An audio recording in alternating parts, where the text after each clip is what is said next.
Hello दोस्तों, स्वागत है आपका अपने YouTube channel it's basic classes में। इससे पहले हमने आपको संज्ञा करवाया हुआ था चैप्टर। आज हम आपके लिए लेके आए हैं सर्वनाम हिंदी का। ठीक है, हिंदी आपका चाहे संज्ञा हो चाहे हिंदी, तो लगभग आपके कंपटीशन के हर एग्ज़ाम में पूछा जाता है। और जो चैनल में नए आए हैं वो चैनल को तुरंत सब्सक्राइब कर लें, अपने लोगों तक शेयर करें, ठीक है, ताकि उनका भी फ़ायदा होता रहे, ताकि वो भी अच्छी चीज़ें पढ़ पाएँ और बेसिक से पढ़ पाएँ। मेन है कि बेसिक से। आजकल क्या है, सब लोग आपको वन लाइनर बेस पे कराते हैं, एक दो नॉर्मल सा समझा दिया, लेकिन यहाँ पे सब कुछ पढ़ेंगे, जो भी पढ़ेंगे वो बेसिक से ही पढ़ेंगे, ताकि आपका पेपर में कहीं से भी कोई पूछे गलतियाँ होने की संभावना कम रहे। चलिए देखते हैं सर्वनाम को। सर्वनाम, ठीक है,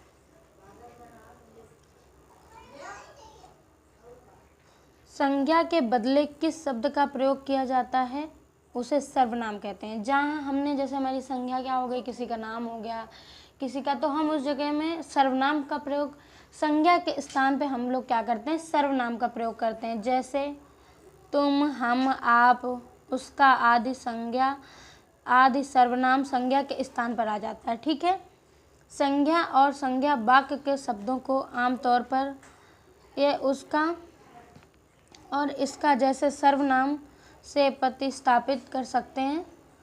सर्वनाम हिंदी में दो योग से बना है, सर्व प्लस नाम। ठीक है, इसका अर्थ है जो कि नाम शब्द के स्थान पर उपयुक्त होता है उसे आप सर्वनाम कहते हैं। ठीक है, सर्वनाम की आपकी ये परिभाषा है। जिसको नोट करना हो वो नोट कर ले, जिसको स्क्रीनशॉट लेना है वो अपना स्क्रीनशॉट ले ले। अब हम देखेंगे सर्वनाम के कुछ उदाहरण। अब देखेंगे सर्वनाम के आपके कुछ उदाहरण हैं। मोहन 10वीं कक्षा में पढ़ता है। ठीक है, मोहन स्कूल जाता है। तीसरा हमारा है मोहन के पिताजी पुलिस हैं। मोहन की माता डॉक्टर हैं। ठीक है, मोहन की माता डॉक्टर हैं। ऊपर दिए गए वाक्यों में मोहन संज्ञा और संज्ञा शब्द का प्रयोग बार बार हो रहा है। ठीक है, मोहन शब्दों को बार बार दोहराना वाक्यों में रुचिका बनाता है। अगर हम मोहन को छोड़कर इसी जगह किसी सर्वनाम का प्रयोग करें तो वाक्य सूचीकर बन सकता है। ठीक है, जैसे मोहन 10वीं कक्षा में पढ़ता है, वह मोहन जा रहा है, उसके पिताजी पुलिस हैं, उसकी माताजी डॉक्टर हैं, उसके वे आपके क्या हैं, सर्वनाम हैं। ठीक है, और परिभाषा तो आपने देख ही ली कि संज्ञा के स्थान पर जिन्हें हम प्रयोग करते हैं जिनका, वो हमारा सर्वनाम। अब सर्वनाम की संख्या आपकी कितनी होती है, तो सर्वनाम मूलतः 11 होते हैं, उनकी संख्या भी आपकी 11 ही होती है। ठीक है, जैसे मैं, एक मिनट, मैं, तू, आप, यह, वह, जो, सो, ऐसे आपके आदि बहुत सारे सर्वनाम हैं जो आपके 11 होते हैं।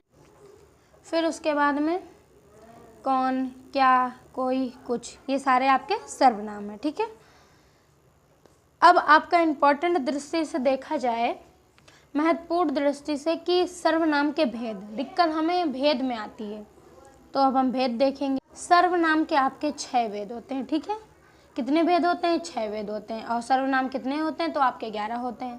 पहला आपका है पुरुषवाचक सर्वनाम। ठीक है, पर्सनल प्रोनाउन। फिर नेक्स्ट है हमारा निश्चयवाचक सर्वनाम, निश्चयवाचक या संकेतवाचक, ठीक है, सर्वनाम। फिर उसके बाद हमारा नेक्स्ट अनिश्चयवाचक सर्वनाम, और नेक्स्ट है संबंधवाचक सर्वनाम। ठीक है, फिर प्रश्नवाचक सर्वनाम और निजवाचक सर्वनाम। ठीक है, 6 ये आपके भेद होते हैं। आप कोई पहला भेद जान, देखिए 6 भेद हैं हमारे, तो देखते हैं पहला। पुरुषवाचक सर्वनाम आपका हो जाएगा मैं, तुम, वह, वे। ठीक है, और निज आप पुरुषवाचक आप किसी के लिए मैं, वह, यह, वे पुरुष करते हैं, और निजवाचक मतलब स्वयं के लिए करते हैं और अपने आप के लिए करते हैं, तो स्वयं, अपने आप। ठीक है, फिर निश्चयवाचक यह, वह, उसे, यह, वह, उसे, ये आपके निश्चयवाचक हो जाएंगे। फिर अनिश्चयवाचक, ठीक है, कोई, कुछ। फिर संबंधवाचक जो, सो, कोई, और प्रश्नवाचक तो सभी को पता है कौन, क्या, ये आपके क्या है, प्रश्नवाचक। संज्ञा के बदले जो शब्द आता है उसे सर्वनाम कहते हैं। ठीक है, जैसे तुम, हम, आप, इसका ये सर्वनाम के विस्तार में। ठीक है, पहला आपका है पुरुषवाचक सर्वनाम। क्या है? पुरुषवाचक सर्व। तो हमारा क्या था? पुरुषवाचक सर्वनाम था। तो हम उसको देखेंगे। वह सर्वनाम वक्ता, बोलने वाले, श्रोता।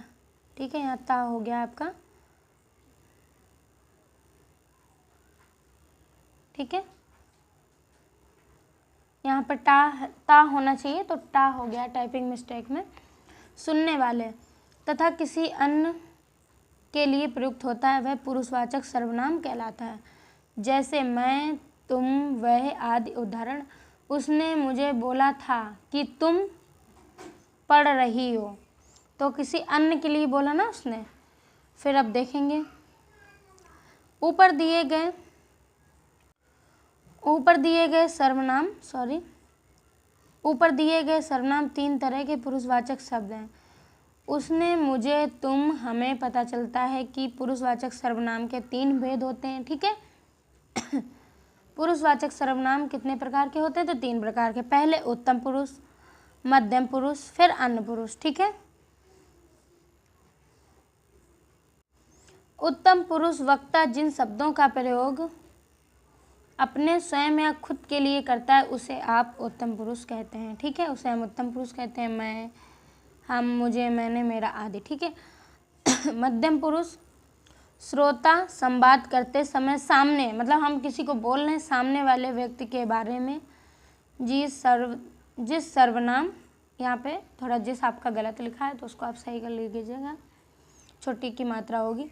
जिस सर्वनाम शब्द का प्रयोग करते हैं उसे हम मध्यम पुरुष कहते हैं। ठीक है, मतलब हमने उत्तम मतलब मैं, मध्यम मतलब तुम। ठीक है, तो तुम, तुमको, इसको आदि। ठीक है, अन्य पुरुष क्या है?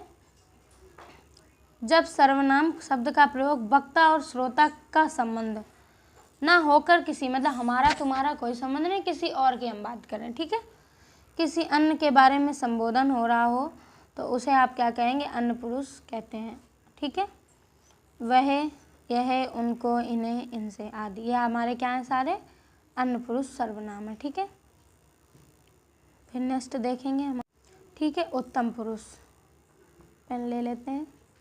ये आपका उत्तम पुरुष, कारक, एक वचन, बहुवचन। ठीक है, कर्ता मैं, हम। ठीक है, फिर कर्म मुझे, मुझको, हमें, हमको। संबंध मेरा, मेरे, हमारा, हमारे। ठीक है, मेरी, हमारी। फिर आते हैं मध्यम पुरुष को देखेंगे। ठीक है, मध्यम पुरुष को देखेंगे, कारक, एक वचन, बहुवचन। ठीक है, कर्ता तू, तुम, फिर कर्म तुझे, तुझको, तुम्हें, तुमको। ठीक है, फिर संबंध तेरा, तेरे, तुम्हारा, तेरी, तुम्हारे, तुम्हारी। ठीक है, फिर अन्य पुरुष देखते हैं, एक वचन, बहुवचन,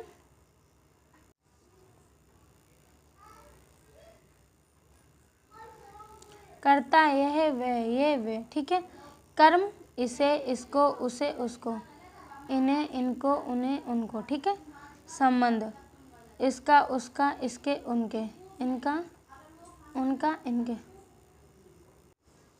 फिर आपका है निश्चयवाचक सर्वनाम, निश्चयवाचक, संकेतवाचक सर्वनाम। इसको निश्चयवाचक और संकेतवाचक भी कहते हैं। ठीक है, जो निकट या दूर किसी वस्तु की ओर संकेत यहाँ पे होना चाहिए, संकट करे, ये आपका गलत है। ठीक है, ठीक है, संकेत करे उसे निश्चयवाचक सर्वनाम कहते हैं। जैसे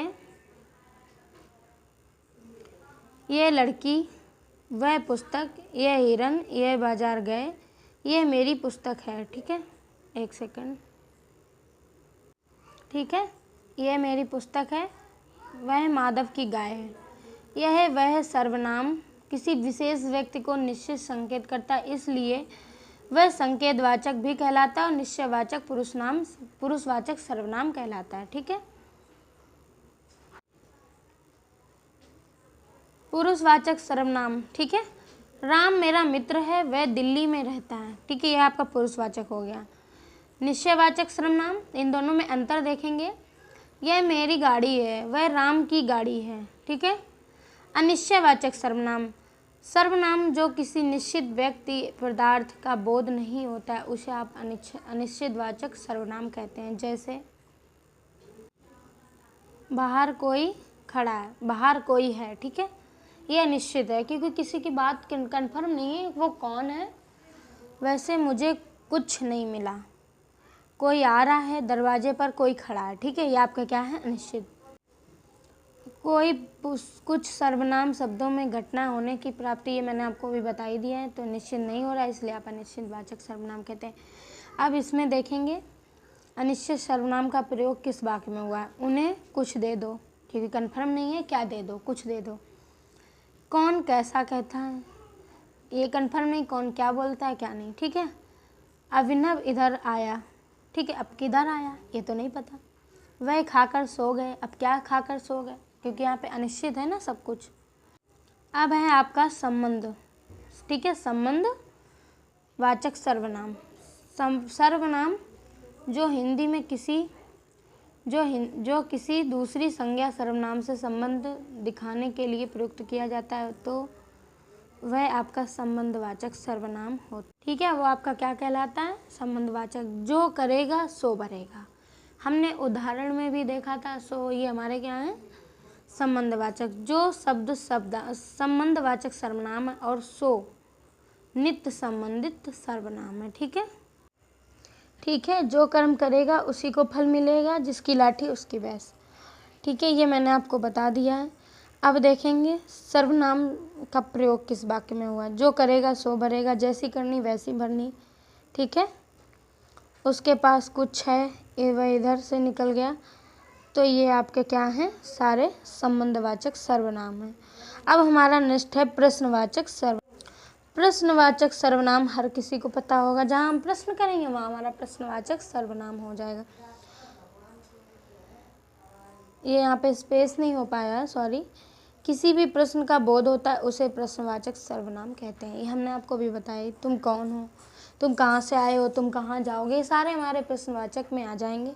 तुम्हें क्या चाहिए, ठीक है। अब यहाँ पे कौन शब्द का प्रयोग प्राणी के लिए होता है, क्या शब्द का प्रयोग जड़ पदार्थों के लिए होता है, ये आप याद रखना। तुम क्या कर रही हो, क्या राम पास हो गया, वह कौन खड़ा है, ठीक है। ये आपके कौन, क्या, ये कैसे सर्वनाम है, सारे प्रश्नवाचक सर्वनाम है। किस वाक्य में आपका प्रश्नवाचक सर्वनाम का प्रयोग हुआ है। आपको ये काम करना है, वह पढ़ना लिखना है ना, वह पढ़ता लिखता ना। आप कहाँ रहते हो, वह कौन पढ़ रहा है, वह कौन पढ़ रहा था, ये आपका क्या हो जाएगा, प्रश्नवाचक सर्वनाम हो जाएगा। अब नेक्स्ट है हमारा निजवाचक सर्वनाम, ठीक है। निजवाचक सर्वनाम का प्रयोग आप स्वयं के लिए करते हैं, ठीक है, खुद के लिए। सर्वनाम जो तीनों पुरुष, उत्तम, मध्यम और अन्य निजत्व का बोध कराते हैं वैसे निजवाचक सर्वनाम कहते हैं। जैसे मैं खुद लिखूंगा, तुम अपने आप चले जाना, वह स्वयं गाड़ी चला सकती है, ठीक है। ये हमारे क्या है, निज, मतलब खुद की बात कर रहा है। आपका सर्वनाम चैप्टर कंप्लीट हो गया। आगे के आप चैप्टर देखना चाहते हैं, आगे के जो वीडियो आपको मिलेंगे तो आपको उसके लिए चैनल को सब्सक्राइब करना पड़ेगा और अपने नोटिफिकेशन को ऑन करना पड़ेगा ताकि आपको आने वाले वीडियो का नोटिफिकेशन मिलता रहे। और ज़्यादा से ज़्यादा आप शेयर करें, ठीक है। Thank you.